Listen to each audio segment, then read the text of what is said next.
Apocalipse capítulo 3, versos 7 e 8. Amém? Amém, Jesus. Diz assim na palavra do Eterno: e ao anjo da igreja que está em Filadélfia, escreve: isso diz o que é santo, o que é verdadeiro, o que tem a chave de Davi, o que abre e ninguém fecha, e fecha e ninguém abre. Eu sei as tuas obras, e eis que diante de ti pus uma porta aberta que ninguém pode fechar. Tendo pouca força, guardaste a minha palavra e não negaste o meu nome. Solta aqui. Senhor meu Deus e meu Pai, em nome de Jesus, o teu amado Filho, em cuja presença que estamos, fala aos nossos corações, porque somos carentes de ouvir a tua voz. Tu conheces, ó Deus, as minhas limitações, mas eu conheço a sua grandeza e o seu poder. Opera segundo elas, porque sem ti nada sou, nada tenho e nada posso. Mas contigo sou, tenho e posso tudo aquilo que a tua palavra diz que sou, que tenho e que posso, em nome de Jesus. Amém. Podem tomar os vossos assentos. Amado Santo de Deus que me ouve nesta noite, nós temos aqui a carta à igreja de Filadélfia, e a carta começa dizendo: e há um anjo da igreja que está em Filadélfia, escreve. O anjo aqui é o pastor da igreja. Jesus veio à situação da igreja, vai mandar uma carta a esta igreja, só que a carta ela vai direcionada primeiro ao anjo da igreja. Eu não estou falando isso para puxar sardinha, como diz alguns, para o meu lado. Não, mas é verdade. Quando a igreja tem algum tipo de problema, Deus sempre vai falar primeiro com o anjo da igreja. Se ele falar com você, amados, e não falar comigo, alguma coisa está errada. Pode ser que ele fale comigo e depois fale com você, e você venha falar comigo e eu venho entender que é Deus confirmando. Mas jamais Deus vai falar, amados, com a igreja sem primeiro falar com o anjo da igreja. E olha que tem igreja aqui que era terrível. Tem igreja aqui, como a de Laodiceia, Deus fala que ela estava morta, nu, miserável, desgraçada. E assim mesmo foi ao anjo que ele falou. E ao anjo está, amados, a responsabilidade de relatar à igreja aquilo que o Senhor falou a ele. Então isso aqui é uma regra, nem é a minha mensagem, mas eu preciso ensinar você. É uma regra. É uma regra, porque às vezes tem pessoas que são membros da igreja, são obreiros da igreja, e acham que eles tiveram uma revelação única, e que daí todo mundo tem que seguir eles. Não é assim não. Como eu já disse para você, tinha igrejas aqui terríveis, e todas elas foram direcionadas ao anjo da igreja. Então se Deus bater na tua porta para te dizer alguma coisa, pode ter certeza que muitos dias antes ele bateu na minha para falar comigo. Então ele escreve ao anjo da igreja. Ele se identifica dizendo que é santo e que é verdadeiro. São duas coisas, amados, que são atributos de Deus: santidade e verdade. Deus é santo, Deus é verdadeiro. Em Deus não há mentira. Deus não mente. Não pode mentir. E quando eu digo não pode mentir, porque Ele é a verdade. Não é à toa que Jesus disse: eu sou o caminho, a verdade e a vida. Quando Ele cobra alguma coisa de nós relacionada à santidade, Ele tem direito e tem atributo legal de cobrar isso da gente, porque Ele é santo. O próprio Cristo disse: sede santo, porque eu sou santo.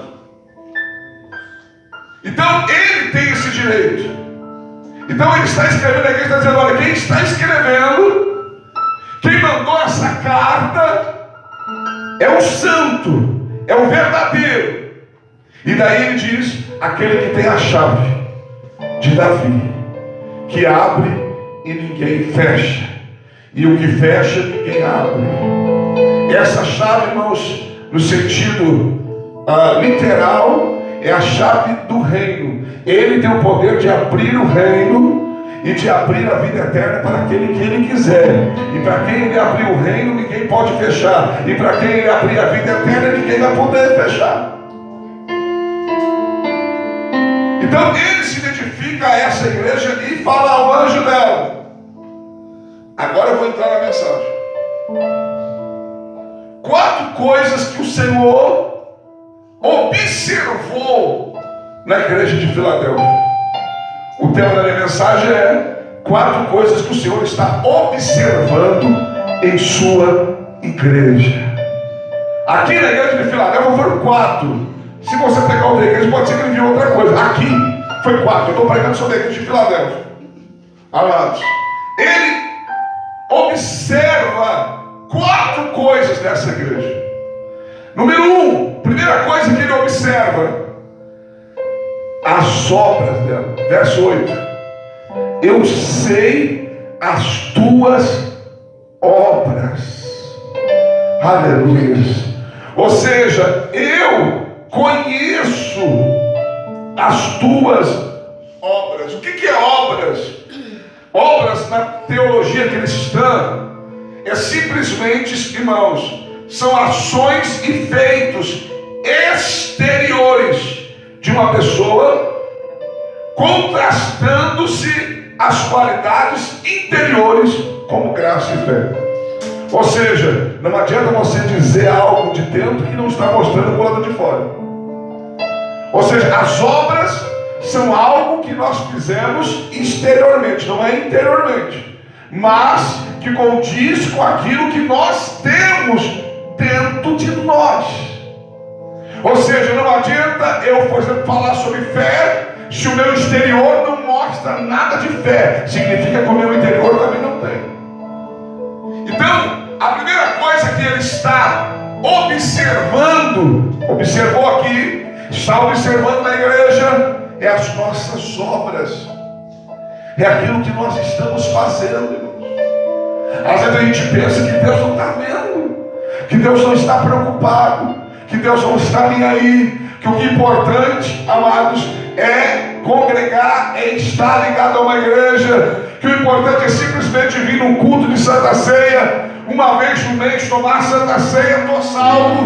Não, irmãos, Ele está observando as tuas obras, Ele está olhando as tuas obras, Ele conhece as tuas obras, e Ele diz: eu sei as tuas obras. E quando Ele diz eu sei, Ele está dizendo: não precisa me contar, porque eu estou sabendo de tudo. Você não precisa dizer para Deus o que você faz de bom, mas você deveria falar para Deus o que você faz de ruim.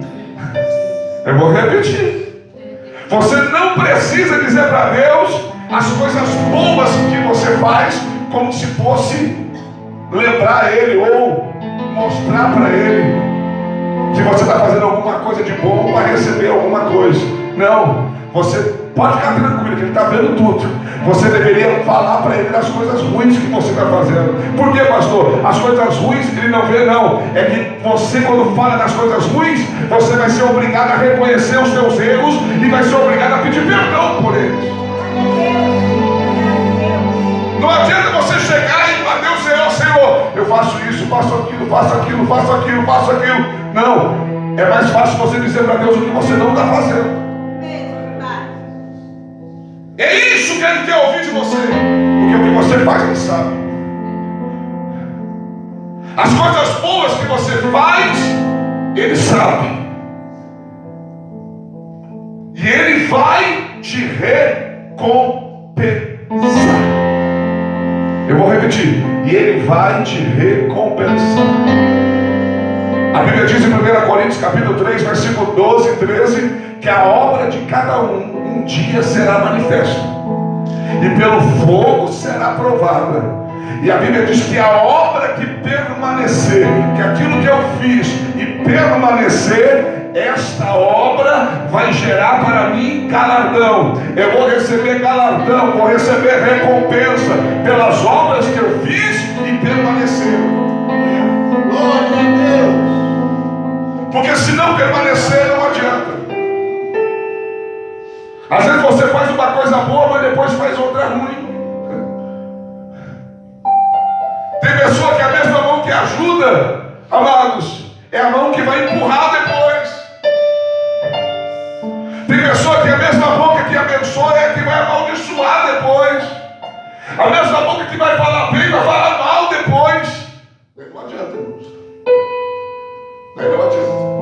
Então a primeira coisa que ele está observando é as obras. E nós temos que ter obras, realizações, feitos. Aleluia. E as nossas obras, ela tem que ter propósito, objetivo. E qual é o propósito? Qual é o objetivo? Glorificar a Deus. As pessoas têm que olhar para você e pelas suas obras glorificar a Deus. As pessoas têm que ver pelo aquilo que você faz, pela maneira que você vive, pelo teu testemunho, que você tem coisas boas, que essas coisas boas só podem vir de Deus, e eles têm que glorificar a Deus. Aleluia a Deus. A Bíblia diz, amados, em Tiago 2,17, que a fé sem obras é morta. Não adianta você dizer que tem fé e cadê as obras? Eu creio em Deus. Eu não adoro imagem e escultura, só creio em Deus. E aonde estão as suas obras? Isso é fé. Crer em Deus é fé. E aonde estão as suas obras? Então, amados, esta igreja tinha obras. E por causa das obras dela, o Senhor disse: pus uma porta aberta diante de ti, que ninguém pode fechar.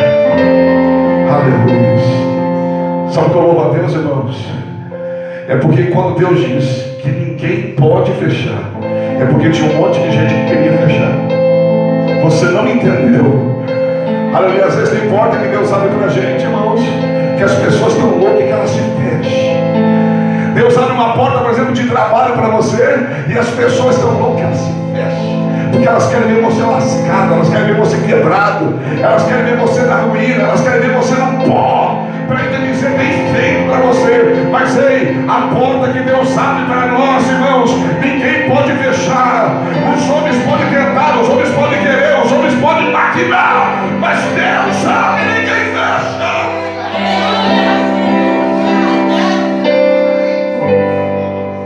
Quando Deus recompensar as suas obras e abrir a porta, ninguém vai poder fechar. Aleluia, Deus. Aleluias. Ninguém vai poder fechar.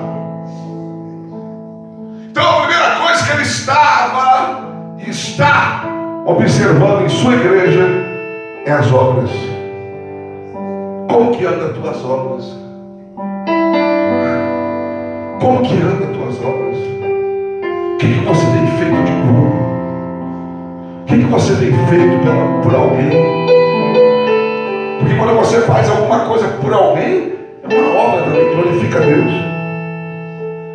Às vezes nós só queremos fazer por nós mesmos. Às vezes a nossa única preocupação é o nosso umbigo. Mas nessa noite Deus está dizendo para mim e para você que Ele está observando as nossas obras. Nós precisamos ter obras. Nós precisamos mostrar algo exteriormente que condiz com a fé que sentimos interiormente. Nós precisamos fazer algo exteriormente que condiz com a graça que está dentro de nós internamente. Número 2, segunda coisa que ele observa, está observando. Eu sei as tuas obras, e eis que diante de ti pus uma porta aberta que ninguém pode fechar. Eu profetizo que a porta que ele vai abrir, ninguém vai fechar. E eu falei ontem, falei hoje de manhã, e vou falar agora. A porta tem dois sentidos. Tem gente que precisa que a porta se abra para ele entrar, e tem gente que precisa sair e precisa que a porta se abra para ele sair. Tem pessoas que entram numa situação que não conseguem sair dela, e a porta precisa se abrir para ele sair dessa situação. Então a porta vai abrir tanto para entrar quanto para sair. Daí eu gosto do freguês, daí eu gosto que você está precisando do milagre. Mas a porta vai se abrir, seja para entrar ou para sair, ninguém vai poder fechar. Não vão poder impedir que você entre, nem vão poder impedir que você saia.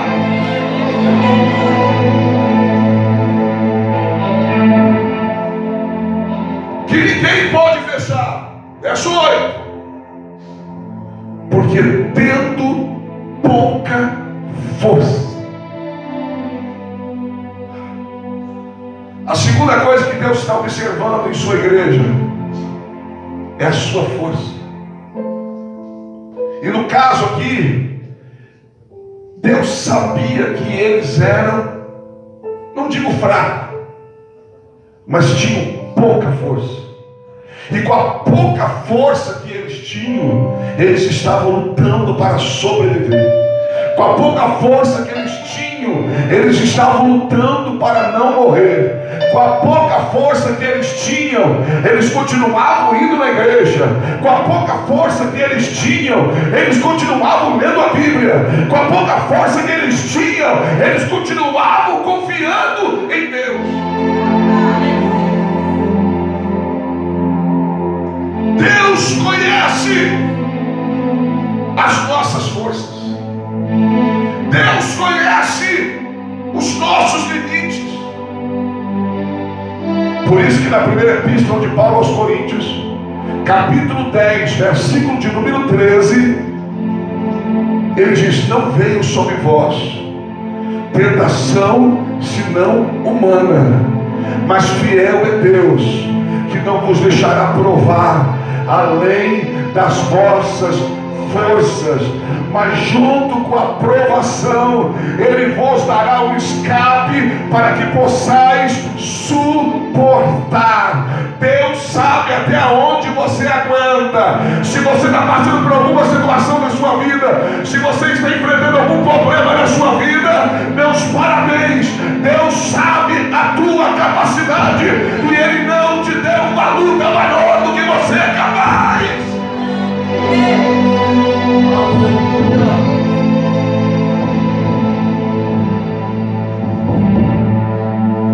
Na verdade, tem coisas na nossa vida que Deus permite. Não é para Ele ver a nossa força, porque isso Ele já sabe. Ele sabe até onde você aguenta. Ele conhece os nossos limites. Tem coisas que Deus permite na nossa vida, irmãos, é para a gente mesmo descobrir, aleluia, que a gente não é tão fraquinho assim. É para a gente descobrir que a nossa fé não é tão pequena assim.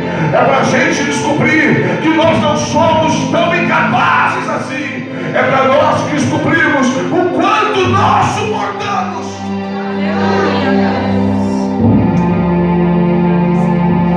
Se está doendo, dá glória a Deus.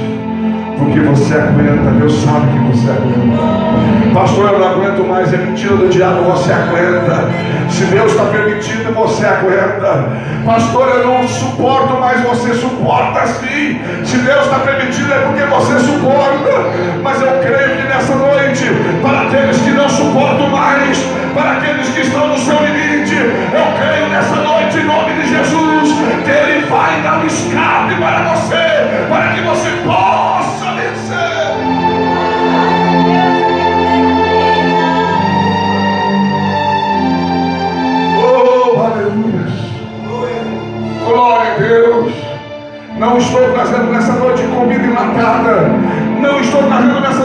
pão velho e embolorado, não. Eu estou trazendo um pão quente do céu que busquei hoje a Deus à tarde no meu escritório, e Deus que deu algo para você nessa noite. Esta palavra não é para quem não veio, porque Deus sabia quem viria nessa noite. Esta palavra é para você.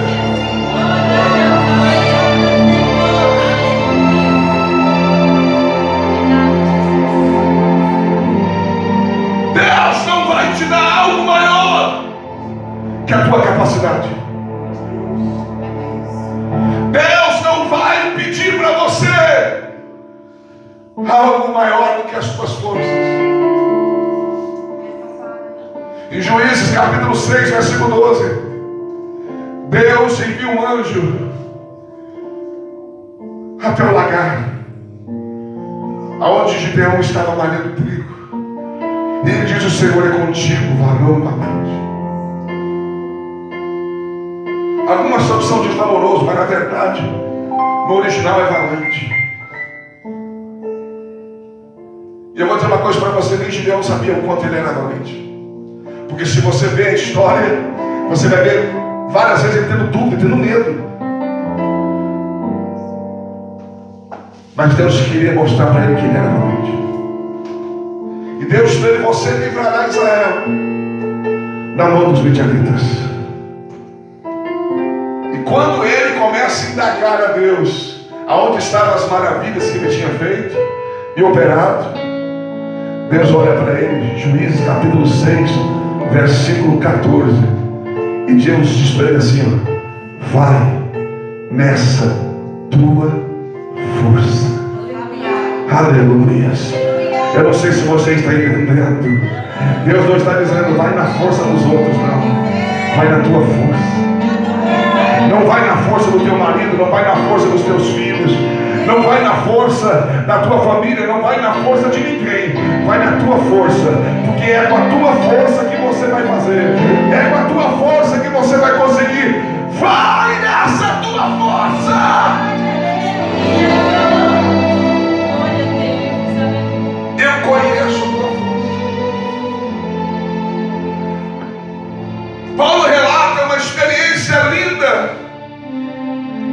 que ele teve com Deus. Quando Deus falou para Paulo, amados, em 1 Coríntios capítulo 10, versículo 9, capítulo 9, versículo 10, quando Deus fala para Paulo: a minha graça te basta. Perdão, 2 Coríntios capítulo 12, versículo 9 e 10, não branco. 2 Coríntios 12, 9 e 10. Paulo, a minha graça te basta, porque o meu poder se aperfeiçoa na fraqueza. Paulo agora, quando ouve isso, eu não sei, mas penso eu, não está escrito, mas penso eu, foi logo depois do espinho na carne. Talvez Paulo estava pensando em desistir, talvez Paulo estava pensando em parar, talvez Paulo pensou: eu não sou capaz. E Deus diz: Paulo, a minha graça te basta, o meu favor, a minha bondade, tudo isso é graça, misericórdia, tudo isso é graça, te basta, é o suficiente, porque o meu poder se aperfeiçoa na fraqueza. Quando Paulo ouve isso, ele diz: por isso que me gloriarei nas minhas fraquezas, porque quando eu estou fraco, então eu sou forte.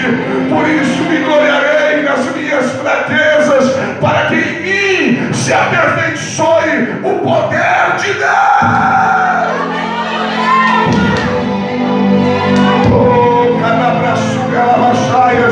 Deus sabe a tua força, Deus conhece a tua força, Deus sabe que você está no limite, Deus sabe que você está lutando para não desistir, e nessa noite Ele está dizendo: eu conheço a tua força.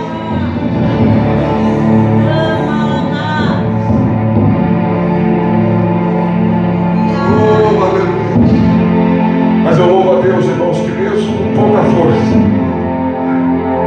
eu louvo a Deus que mesmo às vezes fraco, aleluia, eu louvo a Deus mesmo amados, com aqueles que têm pouca força, que às vezes também estão fracos, é que há uma promessa na Bíblia. Há uma promessa na Bíblia. Há uma promessa na Bíblia. Há uma promessa na Bíblia. Isaías capítulo 40, versículo 31. Os que esperam no Senhor renovarão as suas forças, subirão com asas como águia, correrão e não se cansarão, caminharão e não fatigarão.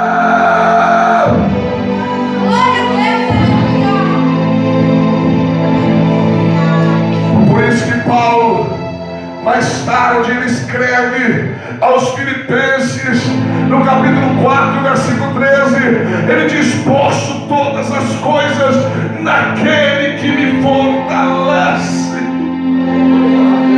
Aleluia, você não está entendendo.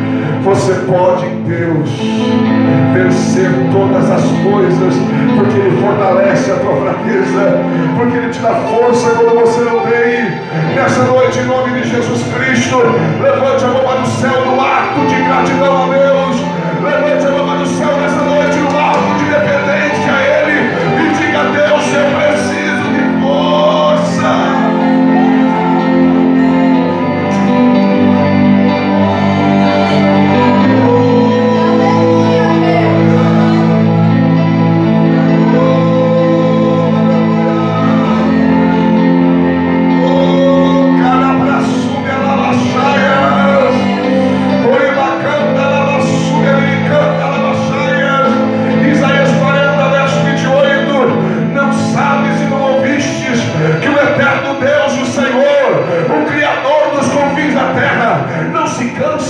E nem se fadiga, e nem se há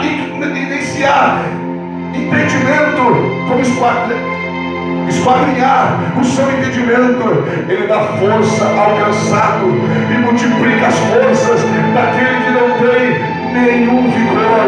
Os jovens se cansarão, fatigarão, cairão, mas você não.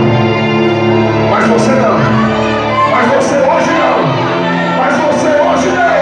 O diabo da pessoa talvez é o último culto dela, é o último culto dele.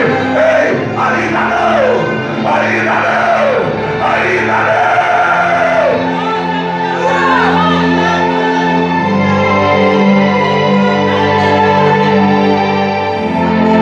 Ainda não. Oh, canabra sugela bastante. Diga comigo. O Senhor está observando. Em sua igreja. Primeiro, as suas obras. Segundo, as suas forças. Número 3, ele fala: tendo pouca força, guardaste a minha palavra. Canabra súbia, guardaste a minha palavra. A terceira coisa que Deus está observando é o nosso zelo pela sua palavra. Deus está observando o zelo que nós temos pela sua palavra. Aleluia. Eu vou dizer uma coisa para você: muitas igrejas, a palavra não tem mais sentido, a palavra não tem nem mais espaço no culto muitas vezes. Aleluia. Muitas igrejas têm abandonado a palavra.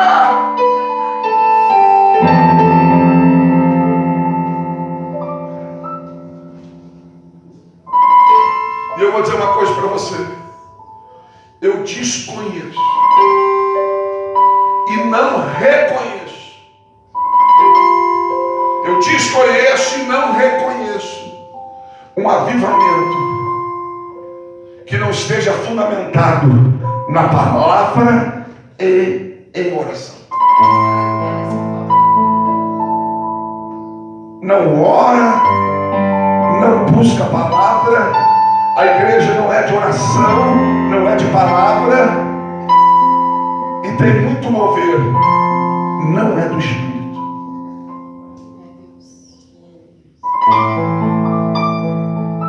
Quando vale de ossos se agitou, houve muito ruído. Ossos secos também fazem barulho.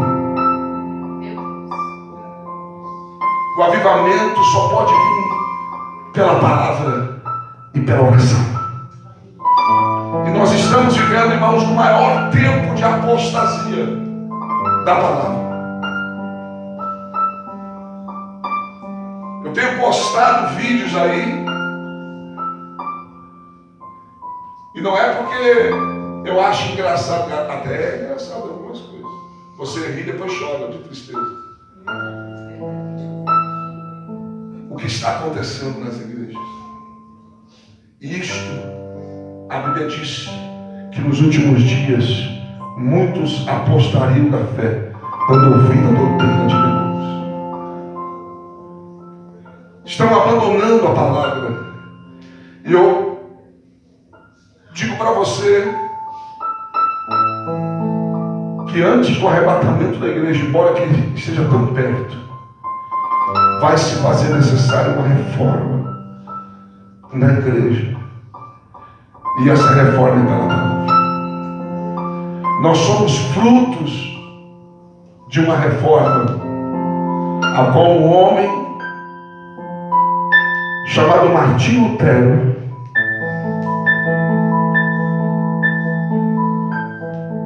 diante do que a igreja estava vivendo, a igreja católica, vendendo indulgência de pecado. Você comprava o certificado e podia pecar por 30 dias, você pagava por isso, você podia cometer o que você quisesse, que no final dos 30 dias você estava perdoado. Diante da apostasia da igreja, ele, cansado disso, um dia ele vai na catedral de Wittenberg e coloca lá na porta da catedral o seu protesto, as 95 teses de Martinho Lutero. O seu protesto, 95 coisas que ele protestava contra a igreja e a situação que a igreja estava vivendo. E hoje, por causa disso, a intenção dele não era dividir a igreja, não era separar a igreja, mas se fez necessário.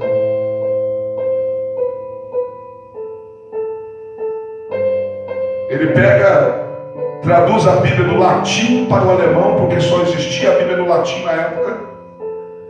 Ou seja, só os seminaristas, só os padres, os bispos que entendiam a palavra, porque só estava em latim.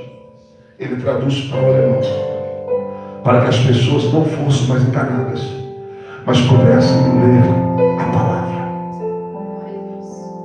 E hoje nós somos frutos de uma reforma protestante. A igreja evangélica, amados, é fruto das 95 teses de um homem que estava indignado com a situação que estava vivendo a igreja. E hoje, irmãos, nós estamos vivendo um tempo de apostasia. Hoje as pessoas dão mais valor, amados, se você revelar o nome dela, do que você revelar a palavra do Eterno.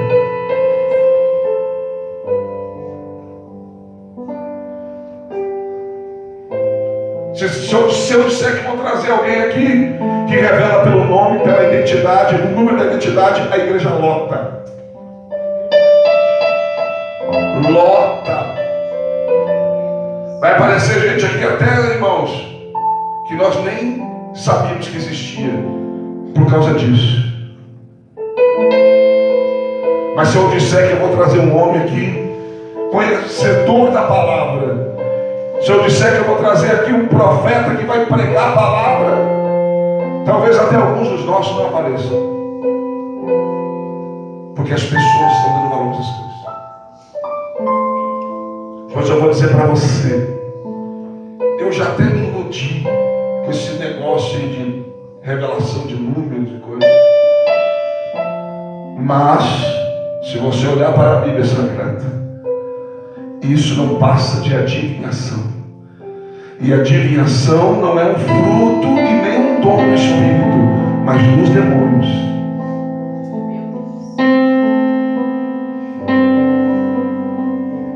demônios. A Bíblia nos mostra em Atos 16 o motivo de Paulo e Silas ser preso foi por causa que eles expulsaram o demônio de adivinhação de uma jovem. Adivinhação.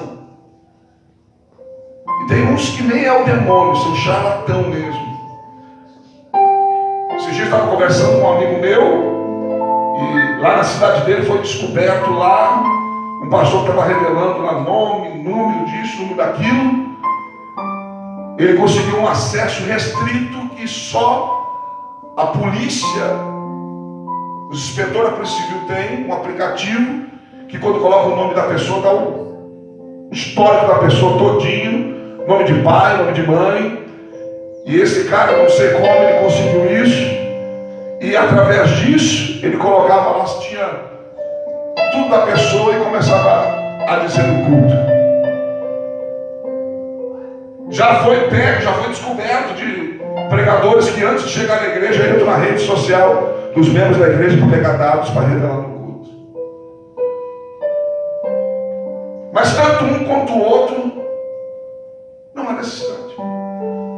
Deus precisa provar para você, amados, revelando o número da tua identidade que Ele é Deus. Deus precisa para falar com você, para mostrar que Ele, falando o número do teu CPF, Ele não precisa provar nada para você. Pelo contrário, Deus nem perde tempo com isso. Ele é Deus. Se você quiser alguma prova dele, Ele vai dizer para você: eu sou o que sou. Se você quiser interrogar e dizer: eu quero uma prova que é Deus, se é o Senhor, eu quero uma prova, Ele vai dizer para você: eu sou o que sou.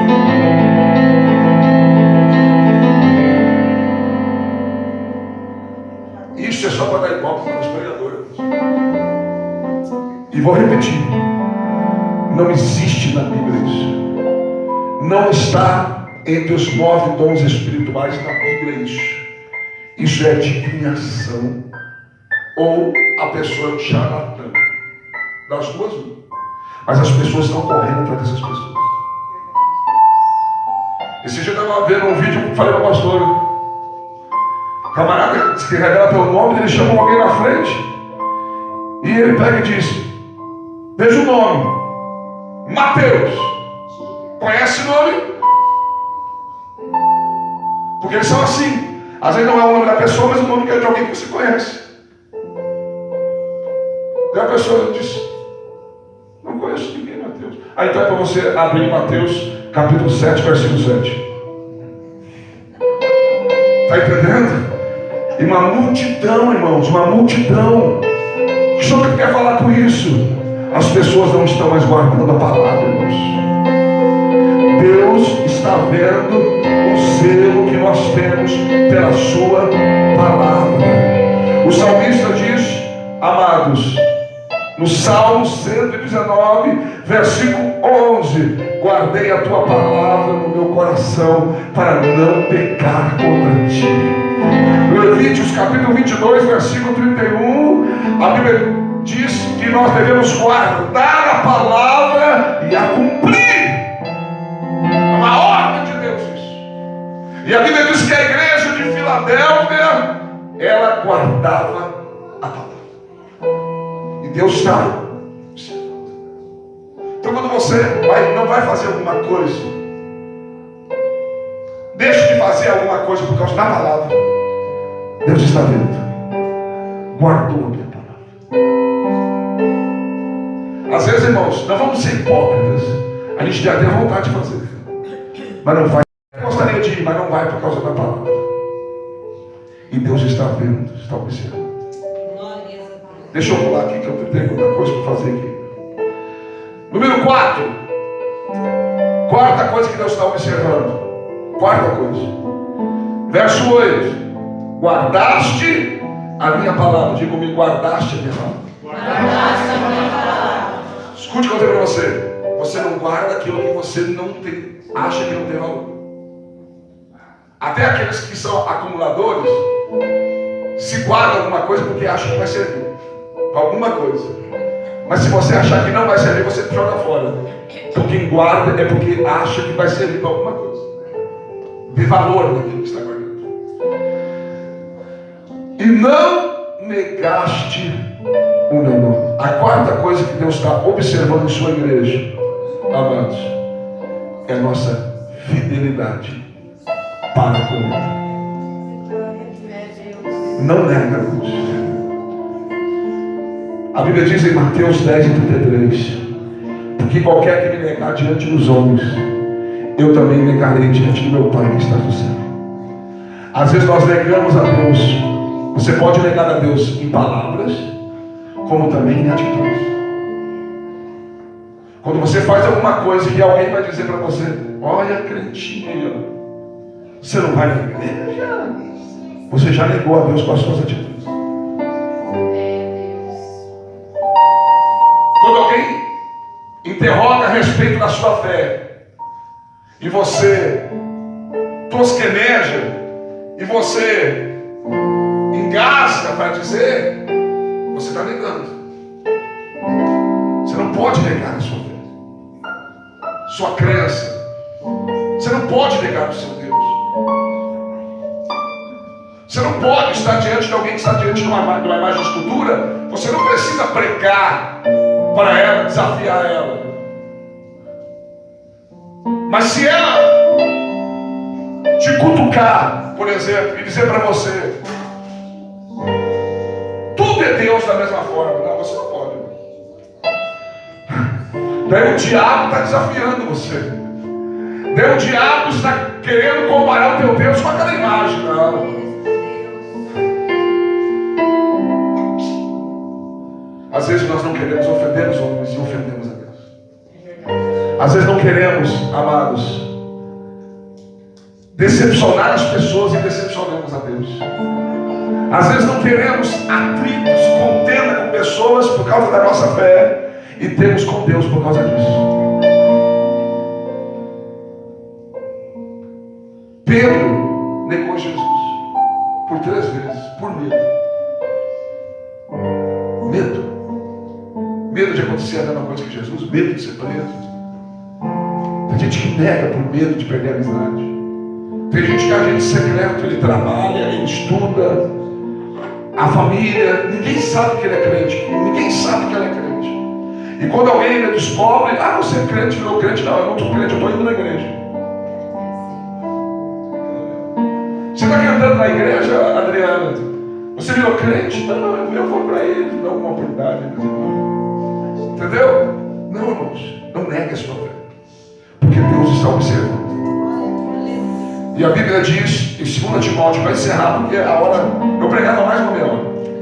2 Timóteo, capítulo 12, versículo 12, 2 Timóteo 2, 12, diz assim, se perseverarmos com Ele, também com Ele reinaremos. Se o negarmos, também Ele nos negará. Se você negar a Ele, vai chegar o dia que Ele vai negar você.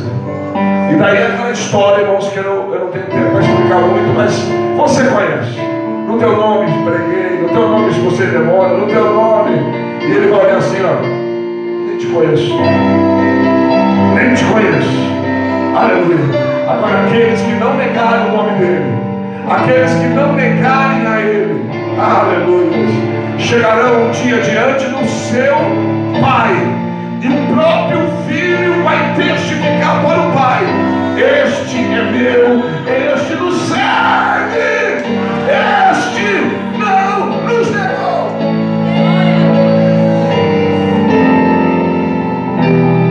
Glória a Deus. Não negue. Guardaste a minha palavra e não negaste o meu nome. Verso 10. Porque guardaste a minha palavra, a minha paciência, também te guardarei da hora da tentação que há de vir sobre todo mundo para tentar os que habitam na terra. Quem guarda a palavra, quem não nega o nome dele, irmãos, também é guardado por ele na hora da provação. Aleluia. Em nome de Jesus. Se coloque de pé na presença de Deus. Louvado seja o